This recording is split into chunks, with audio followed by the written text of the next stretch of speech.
इस वीडियो में हम जानने वाले हैं, बात करने वाले हैं एजुकेशनल एडमिनिस्ट्रेशन के बारे में, शैक्षिक प्रशासन के बारे में।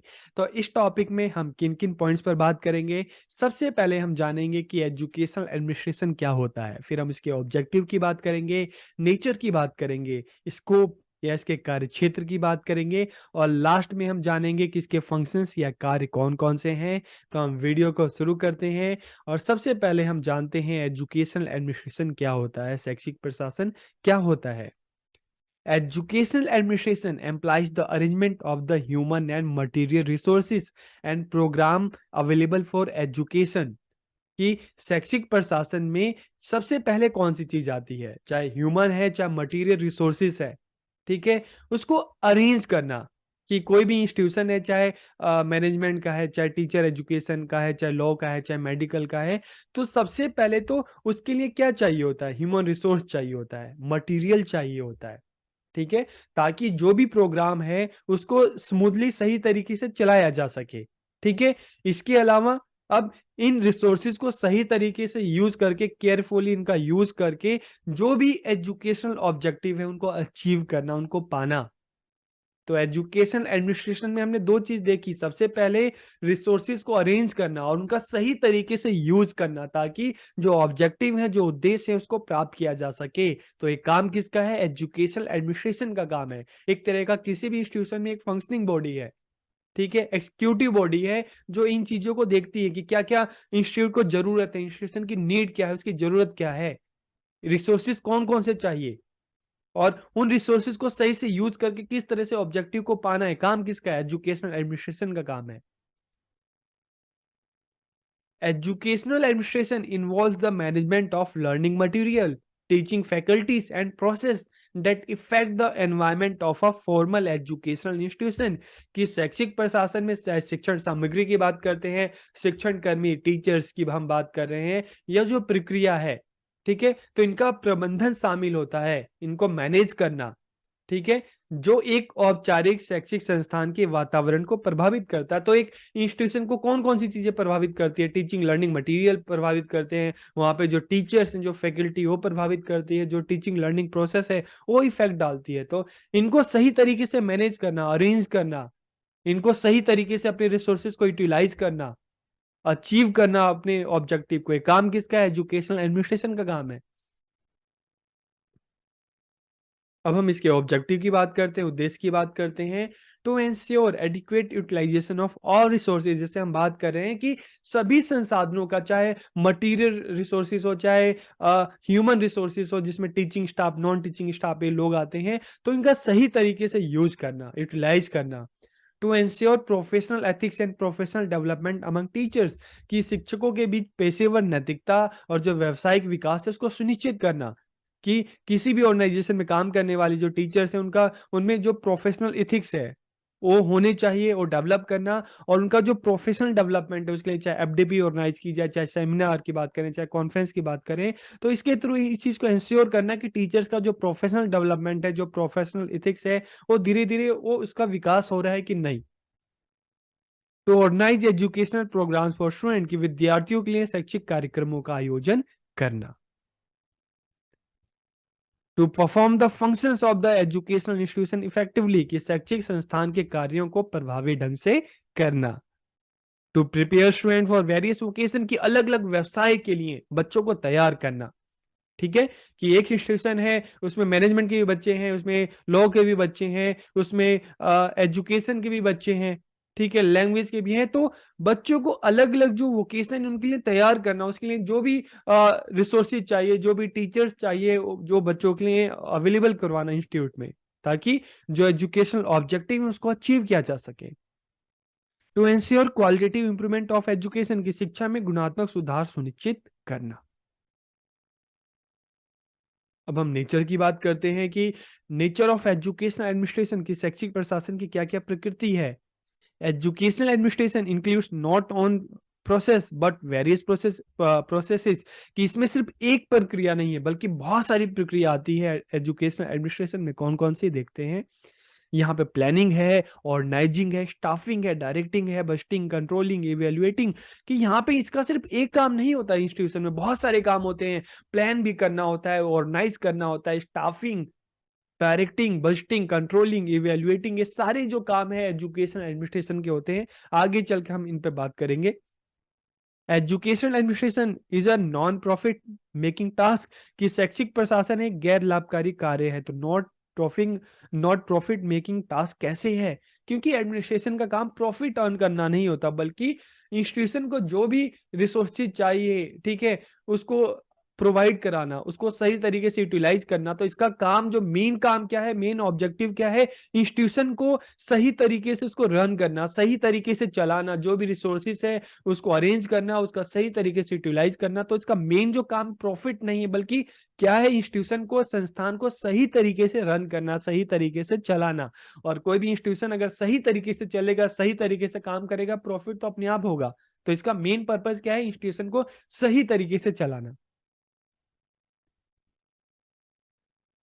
इट इज अ प्राइमरी या सोशल एंटरप्राइज, की यह मुख्य रूप से एक सामाजिक उद्यम है। एजुकेशनल एडमिनिस्ट्रेशन एक सामाजिक उद्यम है, ठीक है, क्योंकि एक सामाजिक कार्य है। क्यों? क्योंकि हम चाहे एजुकेशन इंस्टीट्यूशन है, स्कूल है, कॉलेज, एक तरह का हम इसको कहते हैं कि सोसाइटी का एक मिनिएचर है, ठीक है, समाज का एक लघु रूप है। यहाँ पे बहुत सारे टीचर्स होते हैं, ठीक है, नॉन टीचिंग स्टाफ है, बच्चे हैं। तो सबको मतलब सबको एक साथ लेके चलना, जो भी रिसोर्सेस है सबको सही तरीके से यूटिलाइज करना। तो सब, जहां पे सबको एक साथ लेके चलने की बात आती है, जहां पे कोऑपरेशन है, कोऑर्डिनेशन है, तो यहाँ पे क्या है, एक सामाजिक कार्य है, एक सामाजिक उद्यम है। क्योंकि जो भी एजुकेशनल एडमिनिस्ट्रेशन है, वो क्या कर रहा है, वो बच्चों के लिए काम कर रहा है, ठीक है, वहां पे पढ़ने वाले बच्चों के लिए काम कर रहा है, अपने रिसोर्सेज को सही तरीके से यूज कर रहा है, ताकि वो बच्चे हैं वो वहां पे सही तरीके से चीजों को सीखें, करें, उसके बाद सोसाइटी में जाके अपनी सर्विसेज दें। तो एक तरह का एक क्या है, एक सोशल उद्यम है, ठीक है। यह मुख्य रूप से एक सामाजिक उद्यम है, एक सोशल एंटरप्राइज है।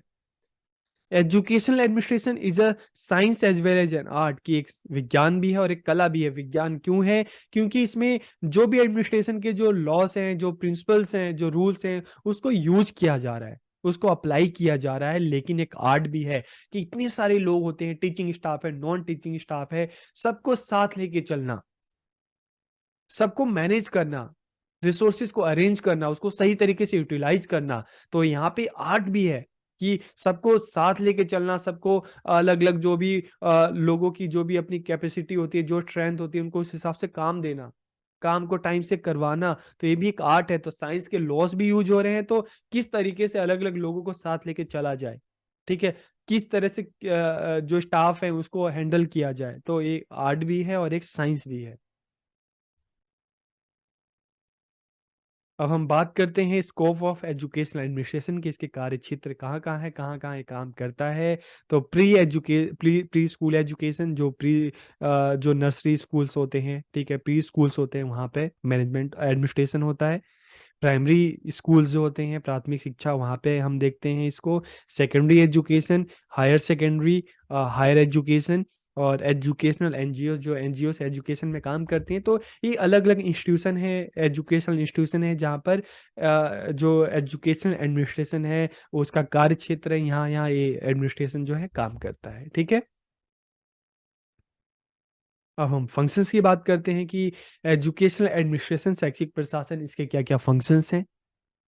तो सबसे पहला हम देखते हैं प्लानिंग, योजना बनाना, डिसीजन मेकिंग, निर्णय लेना, ऑर्गेनाइजिंग, आयोजित करना, स्टाफिंग, कर्मचारी नियुक्त करना, डायरेक्टिंग, निर्देशित करना, बजटिंग, बजट बनाना, कंट्रोलिंग, नियंत्रण करना, और इवैल्यूएटिंग, मूल्यांकन करना। तो ये अलग अलग इसके फंक्शंस है। तो अब हम एक एक करके इनकी बात करते हैं, ठीक है। तो सबसे पहले अगर हम प्लानिंग की बात करें, तो देखिए, कोई भी एडमिनिस्ट्रेशन है, कोई भी काम अगर आपको पूरा करना है, तो सबसे पहले उसकी प्लानिंग बहुत जरूरी होती है। तो किसी भी एजुकेशनल इंस्टीट्यूशन का जो वहाँ का जो एडमिनिस्ट्रेशन होता है, इंस्टीट्यूशन को सही तरीके से चलाने के लिए, फ्यूचर को ध्यान में रखकर ही डिसीजन लेना होता है। तो सबसे पहले प्लानिंग होती है, कि नेक्स्ट 1 ईयर में इंस्टीट्यूशन को क्या अचीव करना है, क्या टारगेट है, कौन कौन से चैलेंजेस है जिससे निपटना है। नेक्स्ट 1 ईयर के लिए प्लान करना, नेक्स्ट 5 ईयर के लिए प्लान करना, 10 ईयर के लिए प्लान करना, कि हमें एडमिशन बढ़ाने हैं, ठीक है? हमें जो भी नए-नए रिसोर्सेज़ हैं, वो हमें उसको लेना है, उसको परचेज़ करना है, हमें कितने टीचर्स चाहिए, ठीक है? क्या-क्या रिसोर्सेज़ स्कूल को नीड है, तो स्कूल की क्या नीड है, उसको किस तरह से फुलफिलमेंट करना है, उसके लिए प्लानिंग करना। तो ये शॉर्ट टर्म भी हो सकती है, लॉन्ग टर्म भी हो सकती है। तो planning is the basis of successful educational administration, कि योजना सफल शैक्षिक प्रशासन का आधार है। In this process administrator decide in advance what is to be done, कि इस प्रक्रिया में प्रशासक पहले से तय कर लेते हैं कि आगे उन्हें क्या करना है। Under the planning process administrator set goals that are to be achieve during a specific period of time, कि इसमें जो एडमिनिस्ट्रेटर है सबसे पहले एक लक्ष्य को निर्धारित करता है और टाइम भी होता है कि कितने टाइम में हमें उस टारगेट को अचीव करना है। तो प्लानिंग, आपको चीज़ों को अचीव करने के लिए योजना बनाना बहुत ज़रूरी है, कि आपको कैसे करना है, किस तरीके से करना है, कितने रिसोर्सेज चाहिए, कितने ह्यूमन रिसोर्सेज चाहिए, कितने मटेरियल चाहिए, तो ये सारी चीज़ें हैं, ठीक है? फिर ऑर्गनाइजिंग, प्लानिंग तो किया, उसके बाद क्या करना है, ऑर्गनाइज करना, आयोजित करना, ठीक है? तो it is concerned with the efficient use of both human and physical resources, की ऑर्गेनाइजेशन में क्या है कि जो ह्यूमन रिसोर्स हैं, कॉलेज में टीचिंग स्टाफ है, नॉन टीचिंग स्टाफ है, और जो फिजिकल रिसोर्सेज, सभी को सही तरीके से यूटिलाइज करना, ठीक है? Organise educational programme and activities to achieve educational objective, की शैक्षिक उद्देश्यों को प्राप्त करने के लिए शैक्षिक कार्यक्रम और गतिविधियों का आयोजन करना, ताकि जो एजुकेशनल ऑब्जेक्टिव है उसको प्राप्त किया जा सके। चाहे कोई प्रोग्राम चलाना, उसको स्मूथली रन करना, उसमें क्या रिसोर्सेज चाहिए, ठीक है? तो इसमें क्या है, organise educational programme and activities to achieve educational objective, run the institution efficiently by properly organizing the planned activities and program, की नियोजित गतिविधियों और कार्यक्रमों को सही प्रकार से आयोजित करके संस्थान को कुशलतापूर्वक चलाना, ठीक है? Whatever plan is made, it is the organization that gives practical form, कि कोई भी योजना बनाई जाती है उसे व्यवहारिक रूप देना ही आयोजन है। तो प्लानिंग में चीजों को प्लान किया जाता है, तो ऑर्गेनाइज में यहाँ पे क्या है कि उस प्लानिंग को क्या करते हैं, उस ऑब्जेक्टिव को पूरा करने के लिए रिसोर्सेज को ऑर्गेनाइज किया जाता है, ठीक है? ताकि जो हमने फ्यूचर के लिए जो प्लान बनाया है, जो टारगेट हमने डिसाइड किया है, उसको अचीव किया जा सके। तो उसके लिए रिसोर्सेज को ऑर्गेनाइज करना। डायरेक्टिंग, निर्देशित करना, यहाँ पे डायरेक्शन आ जाता है, निर्देशन आ जाता है। This function is mainly concern with authorisation, की है कार्य मुख्य रूप से प्राधिकरण से संबंधित है। कि मान लो टीचर्स, जो भी इंस्टीट्यूशन है, हमने अपने गोल डिसाइड कर लिए, ऑर्गेनाइज कर लिया चीज़ों को। अब टीचर्स हैं, स्टाफ जो है, उनको डायरेक्शन देना कि तुम्हें किस तरह से तुम अपने काम को बेहतर तरीके से कर सकते हो, किसके क्या रोल्स हैं, क्या रिस्पॉन्सिबिलिटीज हैं, तो सबको डायरेक्शन देना, ताकि काम को सही तरीके से सही टाइम पे किया जा सके। It involves issuing direction and general orders along with counselling to achieve organisational goal, कि इसमें संगठनात्मक लक्ष्यों को प्राप्त करने के लिए परामर्श के साथ साथ निर्देश और सामान्य आदेश जारी किया जाता है। Educational administrator ensure teamwork among his or staff so that the various activities of the institution are completed smoothly, कि एक शैक्षिक प्रशासक अपने कर्मचारियों के बीच समूह कार्य सुनिश्चित करता है, एक टीम वर्क, एक ग्रुप वर्क, ताकि संस्थान की जो अलग अलग जो एक्टिविटीज हैं, जो काम है, जो डिपार्टमेंट है, वो सही तरीके से चल सके, सही तरीके से अपने काम को कर सके। डिसीजन मेकिंग, निर्णय लेना एक बहुत बड़ा टास्क होता है, ठीक है? कि efficient working of the institution can be possible only by the right decision of the administrator, कि संस्थान सही तरीके से तभी चलता है जब सही टाइम पे सही डिसीजन लिया जाए। तो ये भी काम किसका होता है, जो एडमिनिस्ट्रेटर है, जो एडमिनिस्ट्रेशन है, उनका काम होता है। सही डिसीजन होगा तो काम भी सही तरीके से होगा, ठीक है? इंस्टीट्यूशन जो है अपने गोल को टाइम से अचीव करेगा। अच्छे डिसीजन हमें आगे ले जाते हैं और खराब डिसीजन हमें पीछे ले जाते हैं। तो डिसीजन मेकिंग भी एक बहुत बड़ा टास्क होता है, एक बहुत बड़ा काम होता है जो एडमिनिस्ट्रेशन करता है। If the decision related to the operation of the institution are good, then the institution will be able to achieve its goal on time, कि अगर डिसीजन सही होते हैं, सही टाइम पे सही डिसीजन होते हैं, तो इंस्टीट्यूशन जो होता है अपने गोल को सही टाइम पे अचीव करता है। बजटिंग, बजट बनाना, ठीक है? देखो, हम बात करते हैं, चाहे हम प्लानिंग कर लें, कुछ भी कर लें, बजट बहुत ज़रूरी होता है। कि जैसे आपके घर में हम देखते हैं कि कितनी इनकम हमारी आ रही है, कितना खर्चा हो रहा है, ठीक है। तो ये जानना बहुत जरूरी है। अगर आप आपको मतलब हाँ, आपकी कितनी इनकम है, अगर आपका ये फर्क नहीं पड़ता कि इनकम कितनी आ रही है, तो आप हो सकता है कि बेहिसाब खर्चा करो, ठीक है। इनकम से ज्यादा आप खर्चा कर लो तो क्या होगा, आप घाटे में चले जाओगे, आपको लोन लेना पड़ेगा, और ऐसे में कोई इंस्टीट्यूशन चल नहीं सकता, ठीक है। तो बजट बनाना बहुत जरूरी होता है कि एक स्कूल की नेक्स्ट 1 ईयर में कितनी इनकम आएगी, और उस इनकम को अलग अलग रिसोर्सेज पे किस तरह से हमें खर्च करना है, ये जानना भी, ये डिसाइड करना भी बहुत जरूरी होता है। तो the development of the institution is determined by it's income, कि संस्थान का विकास उसकी आय से निर्धारित होता है। Preparation of annual institution budget keeping in the view the expected income and expenditure of the school, कि संस्थान के संभावित आय और व्यय को ध्यान में रखते हुए संस्थान का वार्षिक बजट तैयार करना चाहिए। और इसमें भी बैलेंस करना चाहिए कि भाई कितनी इनकम हो रही है उसी हिसाब से तो हमें खर्चा करना है, ठीक है। तो बजट बहुत जरूरी होता है। हम प्लान करते हैं तो प्लानिंग में भी जो भी हमारी अचीवमेंट होती है तो हमें रिसोर्सेज चाहिए होते हैं, तो रिसोर्सेज के लिए हमें इनकम चाहिए होती है, ठीक है। तो अब बजट बनाना बहुत जरूरी होता है कि हमें जितनी इनकम आ रही है तो उस इनकम को किस तरह से हम अलग अलग रिसोर्सेज पे हम क्या करें, उसको खर्च कर सकें। कंट्रोलिंग और सुपरवाइजिंग, नियंत्रण या पर्यवेक्षण करना।